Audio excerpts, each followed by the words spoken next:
दो राज्यों के चुनावी नतीजे आज सामने आ गए हैं। हालांकि दोनों राज्यों में ये अनुमान लगाया जा रहा था कि थोड़ा नुकसान एनडीए या बीजेपी को हो सकता है, लेकिन जम्मू कश्मीर में जहां एनसी और कांग्रेस मिलकर सरकार बनाती हुई अब नजर आ रही है, वहीं हरियाणा में फिर से बीजेपी की वापसी हुई है। इसे एक बड़ी जीत के रूप में बीजेपी देख रही है। इन सब के बीच इसका असर झारखंड में क्या होगा उस पर हम चर्चा करेंगे, लेकिन उससे पहले एक ट्वीट पर चर्चा करना जरूरी है।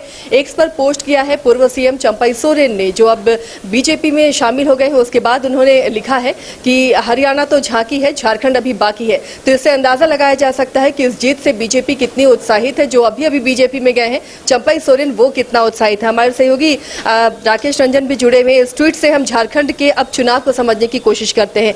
ये जो पोस्ट चंपई सोरेन का है, जिस तरह उत्साह उन्होंने दिखाया है हरियाणा की जीत से, जिस तरह बीजेपी उत्साहित है, लगता है उस जीत का असर झारखंड के चुनावों पर भी पड़ेगा। या देखिए, जब भी कोई जीत मिलती है तो उसका असर जो है अन्य राज्यों में भी पड़ता है। एक मोमेंटम बन जाता है, और जो आप मोमेंटम गेन करते हैं, आप चाहते हैं कि उसे आप कंटिन्यू करें, तो उसी की कोशिश जो है बीजेपी अब झारखंड और महाराष्ट्र, जो कि आगामी विधानसभा दो राज्यों में होना है, तो वहाँ पर बीजेपी करने की कोशिश करेगी। अब इसमें कितना कामयाब होती है ये तो वक्त बताएगा, लेकिन फिलहाल चंपई सोरेन ने जो ये ट्वीट किया है, इसका एक अपना अलग मायने है कि हरियाणा तो झांकी है, झारखंड अभी बाकी है, और उसके बाद हैशटैग हरियाणा रिजल्ट्स जो है वो लिखते हैं। तो इससे ये चीज़ जो आपको एक दिखती है कि जो चंपई सोरेन हैं वो पूरे दिल के साथ जो है भाजपा के साथ अभी जुड़े हुए हैं और भाजपा के लिए वो काम कर रहे हैं। अभी पिछले दिनों जब वो अस्पताल में थे और बरहेट में एक सभा थी, और चूँकि उस सभा में चंपई सोरेन को जाना था लेकिन वो बीमार थे तो वहाँ नहीं जा सके, तो उन्होंने वीडियो कॉन्फ्रेंसिंग के जरिए जो है उस सभा को संबोधित किया, और इसके लिए प्रधानमंत्री नरेंद्र मोदी ने चंपई सोरेन को फ़ोन किया, उनके स्वास्थ्य के बारे में जानकारी ली, और फिर उनके जज्बे को जो है सराहा कि आप अस्पताल में होने के बाद भी जो है आप सभा को संबोधित कर रहे हैं। तो देखिए, ये एक बड़ी बात है कि जब आप जो ये बीजेपी के समर्पित कार्यकर्ता के रूप में चंपई सोरेन नजर आ रहे हैं, इसका असर झारखंड की राजनीति पे क्या पड़ेगा? संताल और कोल्हान दोनों को ही साधने की कोशिश लगातार चंपई कर रहे हैं। तो ये जो समर्पण वो बीजेपी के प्रति दिखा रहे हैं आदिवासी नेता होने के साथ, तो इसका असर क्या लगता है वहाँ के मतदाताओं पर, वहाँ के चुनावी राजनीति पर पड़ेगा?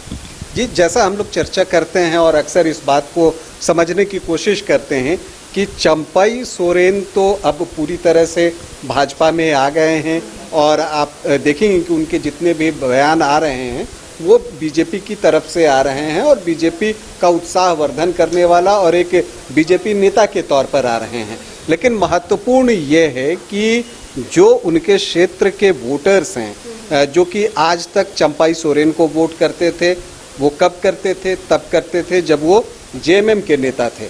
तो क्या उनमें वो बदलाव आया है? क्या वो जो जेएमएम के कार्यकर्ता थे या समर्थक थे, क्या वो बीजेपी के कार्यकर्ता और समर्थक हो गए हैं? अगर वो हो गए हैं तब तो भारी डेंट लगेगा, और अगर वो नहीं हुए हैं तब फिर जो है उतना असर नहीं पड़ेगा। लेकिन ये तो मानना पड़ेगा कि चंपई सोरेन जैसे बड़े कद का नेता जब किसी पार्टी में जाता है तो हो सकता है कि वो पूरा वोट लेकर ना आए, लेकिन कुछ न कुछ वोट तो उनके साथ स्वाभाविक रूप से आएगा। अब जहाँ पर भी नज़दीकी मुकाबले होते हैं वहाँ पर उन थोड़े से वोट का महत्व जो है वो बहुत ज़्यादा हो जाता है, क्योंकि कई सीटें ऐसी होती हैं जहाँ कुछ हज़ार मतों का ही फर्क होता है, और अगर वो हो जाता है तो वो सीटें आपको मिल जाती हैं। इस बार लोकसभा में जो है बीजेपी ने कोल्हान में अच्छा प्रदर्शन किया है, संथाल में भी अपने प्रदर्शन से वो बहुत नाखुश नहीं होगी, हालांकि ज़्यादा की उम्मीद सभी को होती है। अब हरियाणा की जो जीत है वो बीजेपी के लिए एक टॉनिक का काम कर सकती है। हरियाणा को लेकर बीजेपी भी मुझे नहीं लगता इतनी श्योर होगी, जो सीटें आई हैं, तो झारखंड को लेकर तो अति उत्साह में होगी बीजेपी। जी बिल्कुल, हरियाणा को लेकर बीजेपी मुझे नहीं लगता कि बहुत कॉन्फिडेंट थी, और इसलिए आप देखेंगे कि बहुत खामोशी सा सब कुछ दिख रहा था। सडनली आज सुबह भी जब पोस्टल बैलेट खुला था तो नहीं लग रहा था कि ये सारी चीज़ें होंगी। सडनली बदलता है। हरियाणा चुनाव के अपने मायने हैं, वहाँ कांग्रेस की इनफाइटिंग भी एक वजह है। आम आदमी पार्टी से गठबंधन नहीं किया, जाट वोटर उनकी तरफ गए, तो ओबीसी दूसरी तरफ बीजेपी के साथ कंसोलिडेट हो गए। तो ये सारी चीज़ें जो है वहाँ पर असर रखती हैं। लेकिन यहाँ पर कांग्रेस की भी अपनी कुछ कमजोरी रही, जैसा मैंने आपको कहा। अब जहां बीजेपी इससे उत्साहित होगी, मुझे लगता है कि कांग्रेस को जो है इससे सीख लेनी चाहिए कि जो इनफाइटिंग की वजह से आप हरियाणा लूज करने जा रहे हैं, उस तरह की इनफाइटिंग यहां पर ना हो। जो गलतियां वहां हो गई कि आपने आम आदमी पार्टी से गठबंधन नहीं किया और उसका खामियाजा आपको भुगतना पड़ा है, वो गलती आप यहां ना करें कि 1-2 सीट के लिए आप जो है, मान लीजिए कि गठबंधन बन भी जाए, लेकिन 1-2 सीटों पर आप इस तरह से अड़ जाते हैं तो उसकी वजह से भी तलखियां आ जाती हैं, और जब तलखियां आती हैं तो उसका असर दिखता है। तो इन सारी चीज़ों से कांग्रेस को भी सीख लेने की ज़रूरत है। लेकिन कांग्रेस के लिए एक अच्छी बात यह है कि जो कांग्रेस के प्रदेश प्रभारी हैं, जो कि कश्मीर से चुनाव लड़ रहे थे, वो चुनाव जीत गए हैं, तो वो एक बढ़े हुए उत्साह के साथ आएंगे। वहाँ कांग्रेस की सरकार भी बनेगी नेशनल कॉन्फ्रेंस के साथ, ये संभावना है। तो ऐसी परिस्थिति में जो है कांग्रेस वहां से अपने लिए एनर्जी जो है, ऊर्जा जो है, वो संचित कर सकती है। एक और चीज़ समझना चाहेंगे रंजन जी, अगर किसी पार्टी की किसी स्टेट में जीत होती है और फिर तुरंत लगे लगे ही दूसरे स्टेटों में चुनाव होता है, अब झारखंड और महाराष्ट्र में चुनाव है, तो उस जीत का असर क्या मतदाताओं के जहन में होता है और ये असर डालते हैं नतीजों पर? या देखिए, एक्चुअली आप एक मोमेंटम गेन करते हैं। सबसे बड़ी बात है कि जब आपकी पार्टी जीतती है, अब अगर आज हरियाणा चुनाव के नतीजे आ रहे थे तो पूरे देश के जो हर दल के कार्यकर्ता हैं उस चुनाव परिणाम की प्रतीक्षा कर रहे थे, वो उसे देखते हैं। और फिर जब उनकी पार्टी जीतती है, चूंकि वो किसी पार्टी के समर्थक हैं, तो उस पार्टी की जीत से वो उत्साहित होते हैं। तो जो कार्यकर्ता झारखंड के होंगे वो देखते हैं कि हरियाणा में बीजेपी की जीत हुई है, तो नेचुरली वो उत्साहित होंगे और ज़्यादा दिल के साथ और दुगने उत्साह के साथ जो है वो चुनाव प्रचार में लगेंगे, और इसका फायदा पार्टी को मिलता है। इसके अलावा जनता के बीच एक मैसेज भी जाता है, एक संदेश जाता है कि हाँ, इस पार्टी ने मोमेंटम गेन किया, लोग उनके साथ हैं। तो जो मतदाता इस ये में रहते हैं वाक़ों में कि वो किधर जाएं, इधर जाएं या उधर जाएं, उनको एक रास्ता दिखने लगता है कि इधर जाया जा सकता है। क्योंकि भारत में तो बहुत सारे लोग ऐसे भी हैं,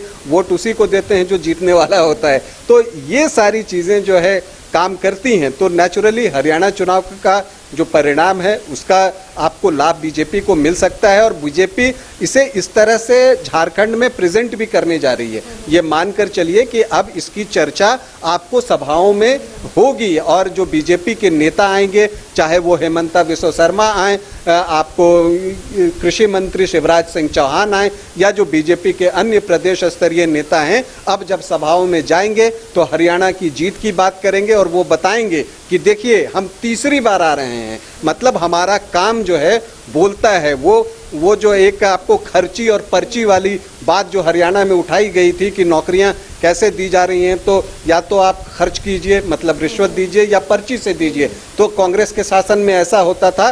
तो जो बीजेपी की सरकार है वो बिना खर्ची बिना पर्ची वाली सरकार है। तो वो इस तरह के मुद्दे नेचुरली यहाँ पर उठाएंगे और उन चीज़ों को जो है लोगों के सामने रखेंगे, उन्हें अपनी तरफ आकर्षित करना चाहेंगे। हर दल का यही काम होता है।